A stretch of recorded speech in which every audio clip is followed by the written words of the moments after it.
Welcome to another episode of Science Fun. Today we're diving into the fascinating world of the water cycle. Get ready to learn how water travels from the earth to the sky and back again. So, what is the water cycle? It's the continuous movement of water on, above, and below the surface of the earth. This process is crucial for all life on our planet.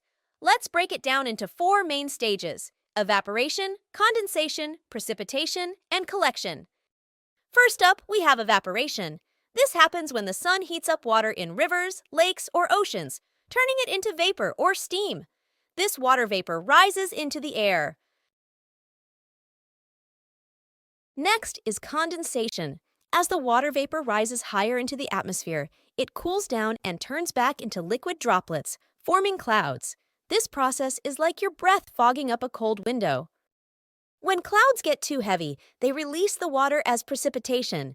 This can be rain, snow, sleet, or hail, depending on the temperature. Precipitation is how water returns to the Earth's surface. Finally, we have collection. The water that falls back to Earth collects in rivers, lakes, and oceans. It can also seep into the ground and become groundwater. And guess what? The cycle starts all over again. Isn't the water cycle amazing?